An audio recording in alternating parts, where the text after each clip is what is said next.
Welcome back to episode 9 of Leatherneck Insider from the spring semester. I am Abdullah Musa Dukure. And I'm Peyton Hutchins. After only a week of searching for the Nets head coach for the men's basketball team, the Leathernecks have found their guy. Chad Boudreau was named the 25th head coach in men's basketball history last Thursday. Boudreau was previously the associate head coach under Rob Jeter, and this is Boudreau's first Division I head coaching job. Boudreau has already named a few of his staff members, which include Kyle Heikkinen and Cameron Street. Heikkinen was an assistant coach under Coach Jeter, and Street was the director of basketball operations on Jeter's staff. Speaking of naming people, the WA women's soccer team has been adding some new depth into the roster to prepare for the upcoming season. After going 4-10-3 in the fall season, the team looked back to bounce with the help of some new faces. The Leatherneck Insider reporter Luke Little and Houston Hausnego got a chance to talk to head coach Jose Primo and transfer Elise Bush. The WIU women's soccer team has got a lot of new faces for their upcoming season. Coach Primo talks about what these new players are going to bring to the team. I'm really excited for that class. It is a bit of a larger class than we are, I think, used to bringing in, but because of all the personalities and where everyone's from, I think we have a lot of variety and we have a lot of depth with the incoming freshmen and the couple of transfers that we're also looking to bring in. I think they're all going to bring something very different. First and foremost, we wanted women who could contribute to a positive team culture, so all of their personalities combined, mixing in with the girls we already have, I think is going to be a really positive experience and environment to be a part of. And they all bring something different from their club teams, their high school teams. A few of them, I think, honestly, were overlooked, so we're really excited just to get them all together, getting them to play with the way that we're working right now with the girls that we have. Coach Primo also talked to us about the team's upcoming schedule and her expectations for the new year. Well, our spring season for the next couple games, we honestly are looking to develop. We want each player to finish the year, to be in a better place than when they got here as of January 17th. We want everyone to go home feeling really good, so that way all they have to do is maintain and build on that, so that way we can come back ready to go in the fall. But for the fall, our expectations are honestly, we want to be as competitive as possible. We are in a really difficult conference. It's an athletic, it's a very technical conference. We're pretty spread out west of us in the Midwest. And every school shows up and it's ready to compete. There's no such thing as an easy game in the Summit League. And our non-conference games help prepare us for conference play, but we just want to be as competitive as possible. I also got a chance to talk to one of the new faces on the team, Elise Bush, about how she has adjusted to the new setting. Yeah, so it was a big adjustment for me. I'm from Las Vegas, and I went to a pretty big city for my other school. So it was a big adjustment, but it's really different. It feels like a family environment. Everybody knows everybody here, and like just the small town feel has actually been really good for me. I think it's a great change, and just being really close with teammates and friends, it's a cool thing. Bush also talked to us about what she's going to bring to the table for the WIU women's soccer team and what we should expect out of her for the new year. Yeah, I think I just bring some experience being a junior/senior, just bringing some years of experience in Division I soccer. And I think along with the other transfers and the other upperclassmen, just bring a good sense of leadership and competitive atmosphere to the practices and to the games. Reporting for Leatherneck Insider, I'm Luke Little. Thank you, Austin and Luke. The WA women's team is hosting a soccer camp here in Macomb tomorrow for grade 9 to 12. Sign up now to see what it's like to be a D1 athlete here at WIU. With the NBA playoffs just tipping off, we now send it over to Luke Little, who has more on the playoffs. What can you tell us, Luke? Well, Peyton, the first round of the 2023 NBA playoffs kicked off last week, and there's already been some amazing stories come out of this year so far. The Sacramento Kings, maybe the most talked about team as of right now, finally making it back to the playoffs. Not only that, but also lighting the beam after their first playoff win since 2006, the win coming against the Golden State Warriors. The Kings are the current 3 seed in the Western Conference, trying to get their first playoff series win since 2004. The Kings, however, aren't the only team in California starting off hot in the playoffs. The LA Lakers have also been a huge surprise to this year's playoffs. Not the fact with how well they're playing, but also the fact that they're even there. During the All-Star break, the Lakers had a projected 15% chance to make the playoffs. After trading Russell Westbrook and picking up D'Angelo Russell along with some other players, the Lakers soared into the playoffs, securing the 7th seed, and are now facing off against 2-seeded Memphis Grizzlies. But when you talk playoffs, you gotta think of the championship, the Larry O'Brien Trophy. And even though we don't know who's gonna get it yet, we can look at who the favorites are. The current favorites for the NBA championship are the runner-up of last year's championship, the Boston Celtics, who are the 2 seed in the East, along with the Milwaukee Bucks, who won the championship 2 years ago in 2021, and the current 1 seed in the Eastern Conference. There are some questions for these teams, however. For the Bucks, it's can they beat the Heat? Will they be able to win if Giannis gets hurt again? And for the Boston Celtics, will the inexperience of their head coach show as they go on? Will this hot streak they've been on come to an end? These are all questions that will be answered really soon, I believe, and should be a very exciting postseason. The second round of playoffs kicks off on May 1st, and guys, I'm really excited. What about you, Peyton? Yeah, me too. The most intriguing first-round matchup to me is the Phoenix Suns versus the Los Angeles Clippers. Paul George is currently out, but even with him being out so far, we've seen that the Clippers have done well without him. So that's the most intriguing first-round matchup to me. Well, when we return, one team is having a great season. Stay tuned to find out what team it is.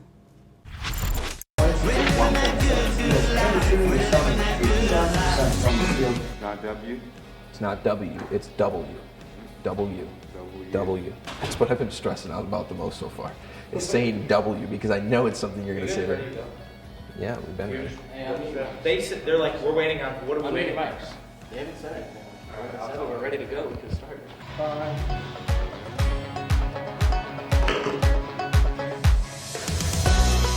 Hello everyone, I'm Will Thomas. And I'm Dane Mackley. Welcome to this week's edition of Leatherneck Insider.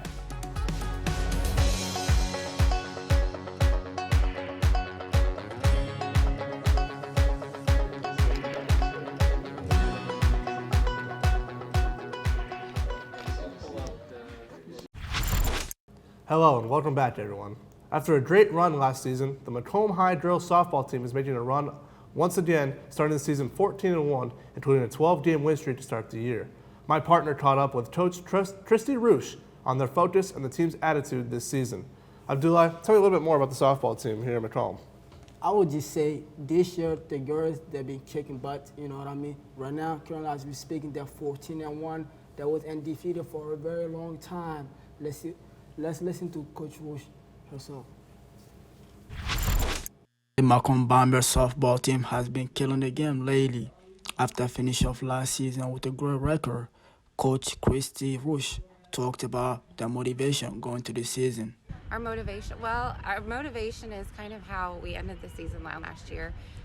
These girls made it to the Elite 8 last year, and that's kind of been the driving force to continue. We've got a lot of returning players, and so we know that we've got a lot of talent, and we're just trying to push forward and continue building from what they did last season. After the display of a great talent, Coach Roosh talked about the attitude of the team. I'll always take a great attitude because we can definitely, if they're coachable and they have good attitudes, we can work from there. And this is a wonderful group of girls. They've been playing ball for a long time, so they've already got that talent, but they also have great attitudes and they're very hardworking girls. In a competition, everybody have a goal and something to focus on. For the Bombers, the focus is to take a game at a time. The main focus, our focus is just taking it one day at a time. We're just really trying to focus one game at a time. We're not taking any teams lightly. We're trying to do the basics, fundamentals, handling the ball cleanly, making the plays, making minor adjustments in the batter's box. And then our pitchers have just been doing a nice job being consistent on the day-to-day for us. We break down the fundamentals in our hitting every day in practice, our fielding, our pitching, catching, everything. The season is now over here for the Bombers, yet they have multiple games left. The coach talked about what's next for the team. What's next? Keep winning ball games. Okay. We want to keep winning ball games, and we're hoping to make a good run in the postseason. Well, ladies, good luck and keep making plays. Reporting from Leatherneck Insider, I am Abdullah Dukure. Good story, Abdullah. I'm excited to see what this team can do come postseason play. Going from high school to college, the WIU baseball team is currently in the middle of a 4-game homestand and past the halfway point of the season. Leatherneck Insider reporter Caden Strentz caught up with players Nick Mitchell, Derek Bottaletto, and head coach Taylor Sheriff to recap the season so far. The WIU baseball team is past the halfway point of the season. Head coach Taylor Sheriff spoke about the team's performance so far this season. Yeah, I mean, we've got guys in a lot of different roles that have done some really good things this year. It's just been a consistency. You know, we need consistency out of everybody, 1 through 9 in our lineup, and 1 through 12 on the mound. It takes our starters and our relievers. You know, it can't just be 1 or 2 guys. It's nice to have a guy like Jake Armstrong, anchoring down our rotation, giving us a chance to win every Friday, and having a guy like Jack Bell coming out of our pen. You feel pretty good about him and the versatility that he brings, and him being able to go long at times or be a 1-inning guy, or sometimes even come in and face 1 or 2 guys in a big spot. So it's really nice having 1 or 2 guys that can anchor your staff or anchor your team, but it really just takes consistency from everyone. And we've learned that a little bit. We've learned it the hard way.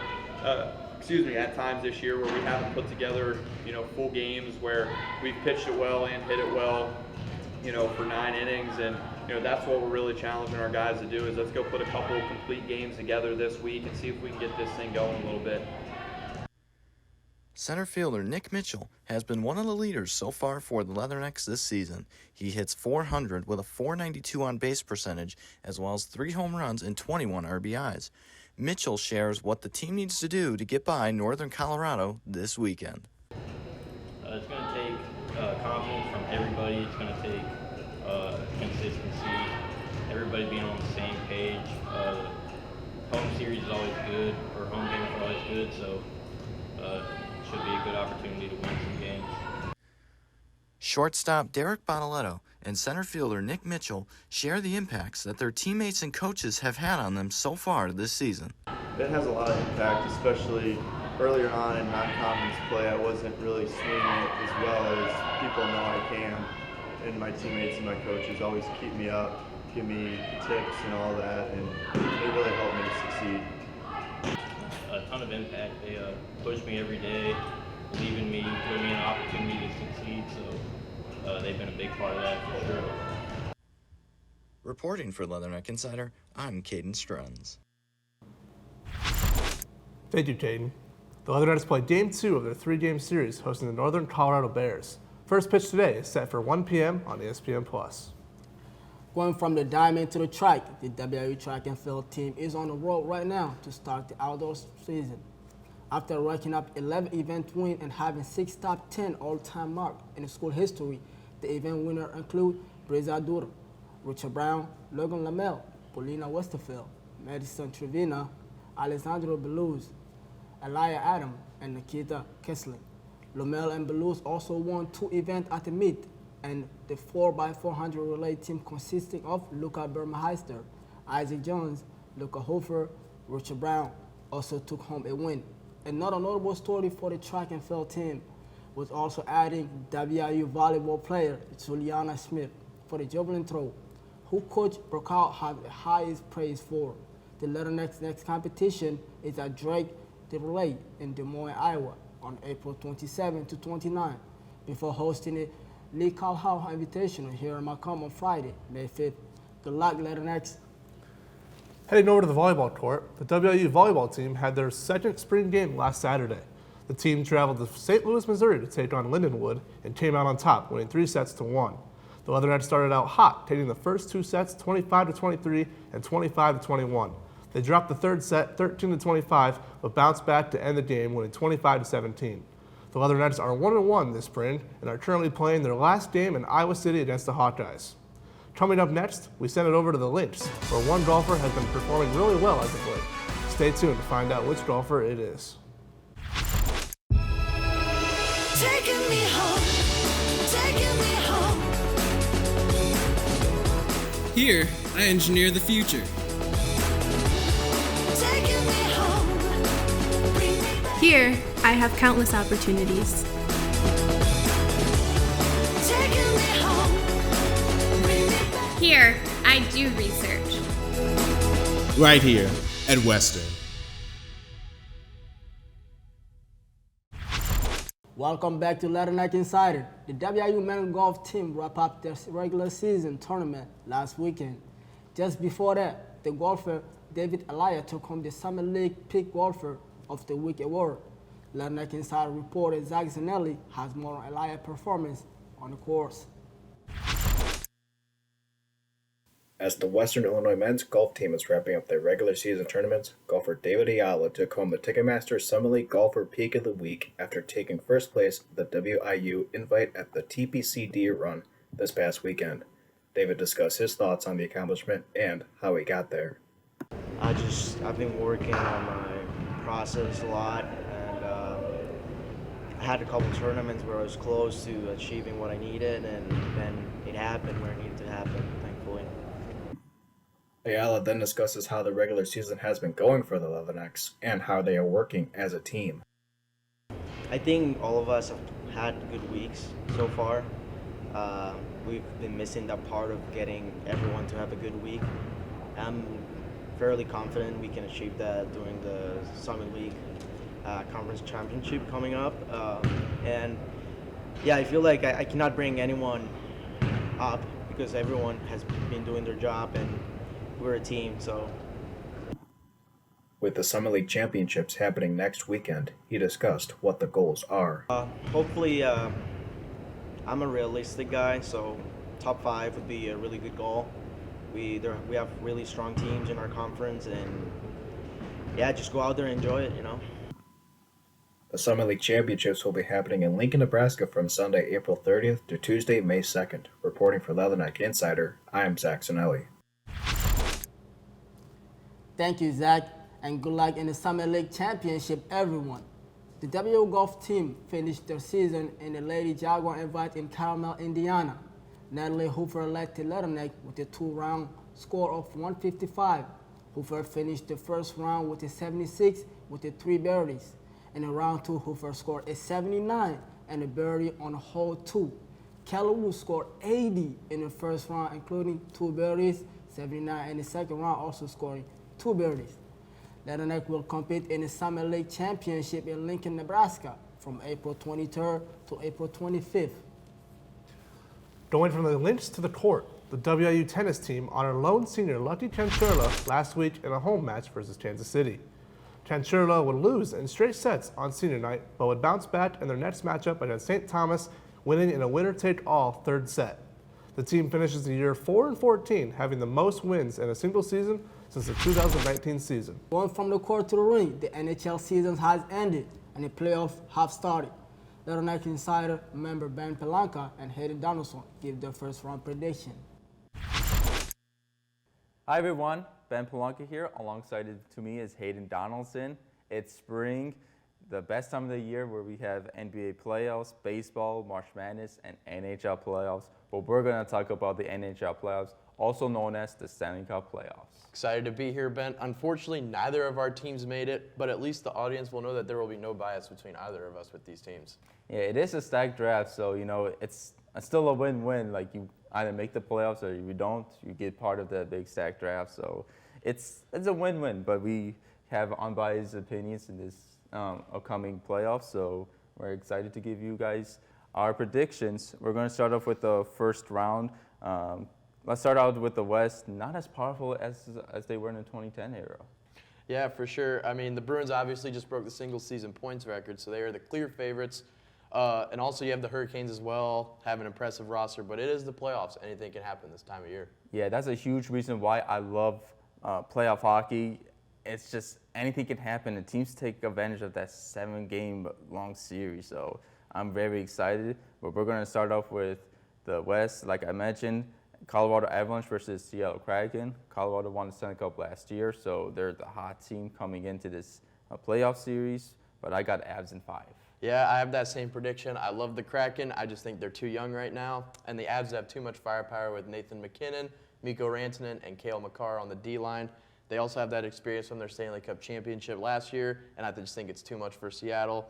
I have a firm belief, though, that with the young guns that Seattle has with Matty Beniers and Shane Wright, they will be at the top of the Pacific for years to come, and they really need to get their goaltending figured out as well. Yeah, that's a really bold prediction because the West, they're going to be back to being the top in the league pretty soon. I do believe that. But now we're going to have Stars versus Wild, and I have the Stars in 7. I feel like Stars are a great team. They have Jason Robinson and Jake Ottinger.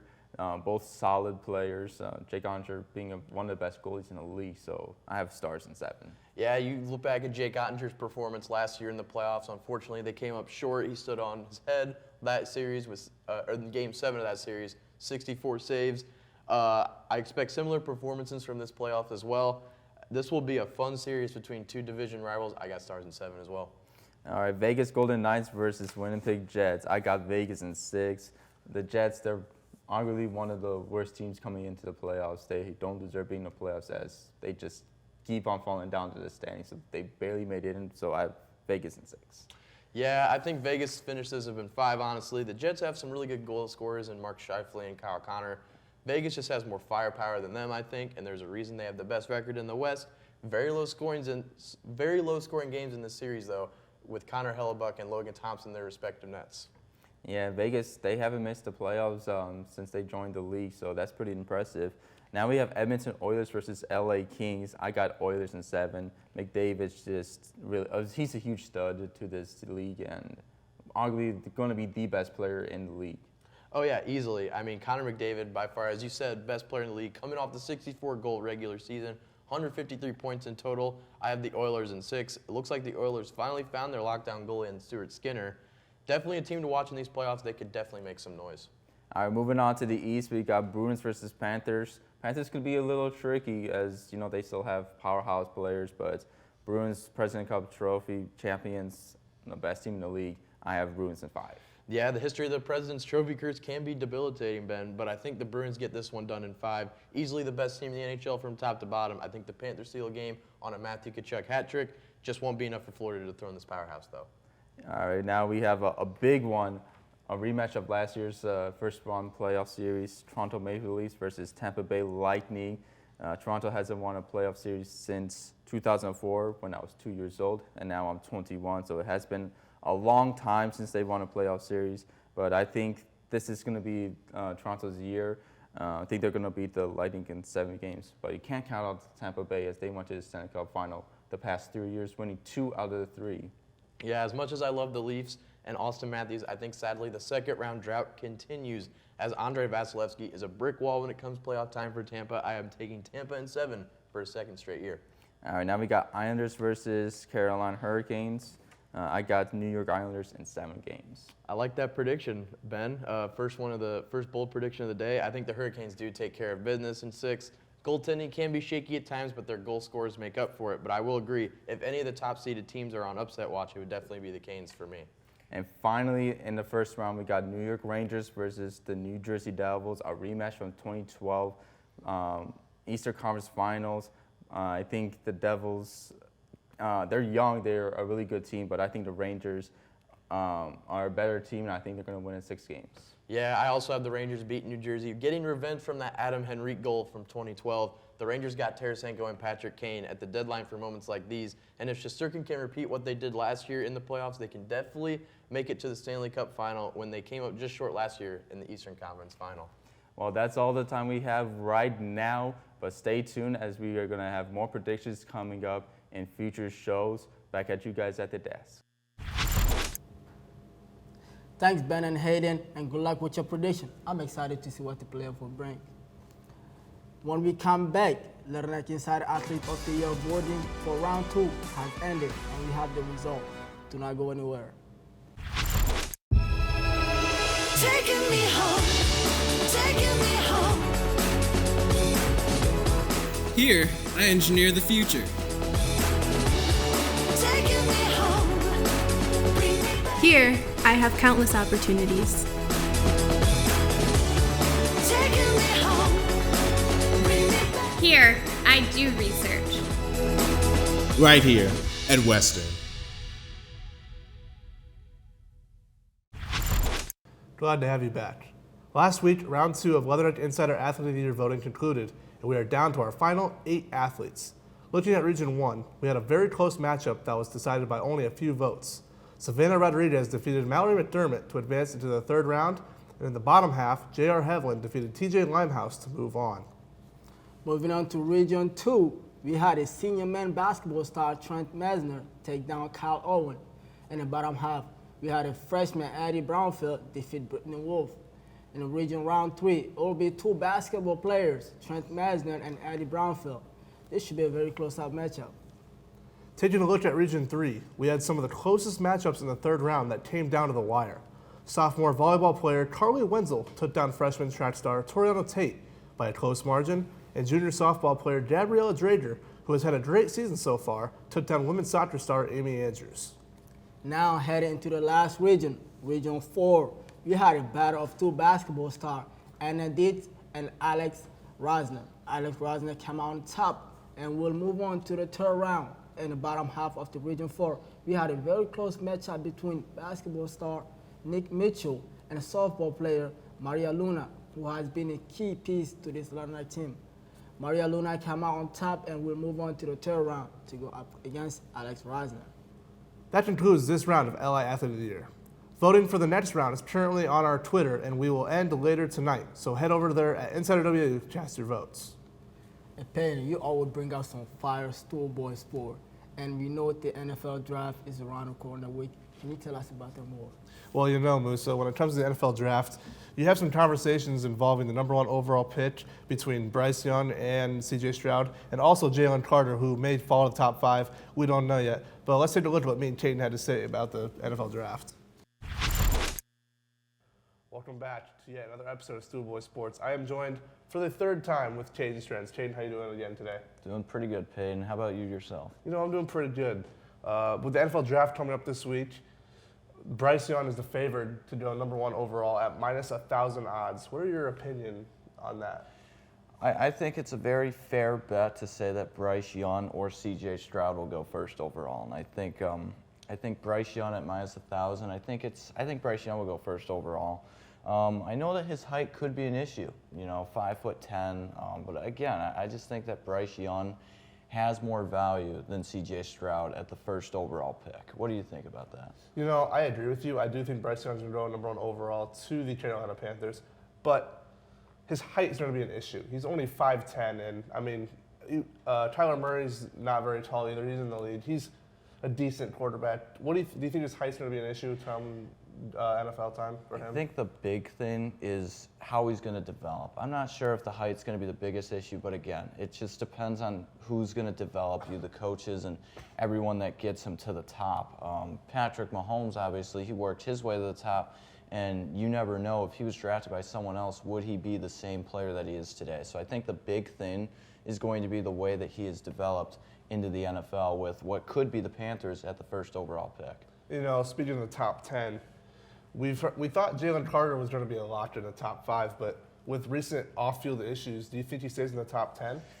That's a tough one. I've seen people put him at 6 overall. I've seen some people put 6 through 10. Obviously, the Bears with an opportunity to get him.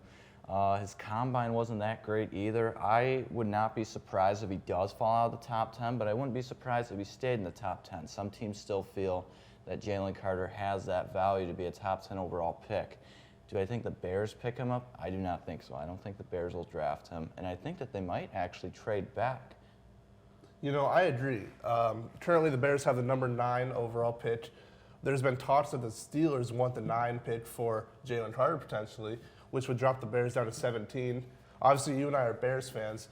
I think the biggest thing for the Bears is offensive line. We got to protect Justin Fields. Last year, Fields had to scramble for his life, which is why he almost set the NFL single season rushing record as a quarterback. What do you think the Bears' biggest need is? The biggest need, I think, is the defensive front 7 or the offensive line. I don't think that you need any secondary right now. You have Jalen Johnson, you have Eddie Jackson in the back there over at safety and Johnson at corner. And your wide receiver core actually doesn't look terrible. I mean, you have more that you traded with that first overall pick. You have Claypool, and you have a tight end, Cole Kmet, who's pretty talented from what we've seen so far. So I think the big thing will be the offensive line or the defensive front 7 for the Bears. Building around Fields is the only way that Fields will stay with the Bears long term. You know, I agree. You know, you got to build around Fields. Like you mentioned on the defensive side, our cornerbacks are fine and our secondary is fine. We need to find. We got Tremaine Edmonds from the Bills. That adds to our linebacker core. What's your predictions for the Bears this season? I know it's going to be kind of rough, but what are you expecting here? It will be a rough season, but you will see quite a bit of excitement, I think. I think there will be a lot of excitement even for a 6-11 team. I think the Bears finished 6-11, but I do think you see those strides from those players from last year, Fields, Kmet. You see Fields and Moore, that duo working pretty well. But again, they're still going to struggle quite a bit, I think. I mean, even it's just inexperience together as a team and some tough opponents that are going to be better than them. They're still getting to the top, and they still have the tools to get there. I don't think that this upcoming season will be their year, but I think it'll be a whole lot better than last season. I'm thinking 6-11. You know, I think we're going to be 7-10, probably roughly around there. I think we're still a few years away from to be able to compete. But that's all the time we have this week on Stool Boy Sports. Now back to the desk. Thank you, Stool Boy. And that's all the time we have for this episode of Leatherneck Insider. Don't forget to follow us on TikTok, Instagram, and Twitter at InsiderWIU. Also keep your eye out for the next round voting for the Leatherneck Insider Athlete of the Year. Leatherneck Insider. And I'm Peyton Hutchins. Have a great week at home.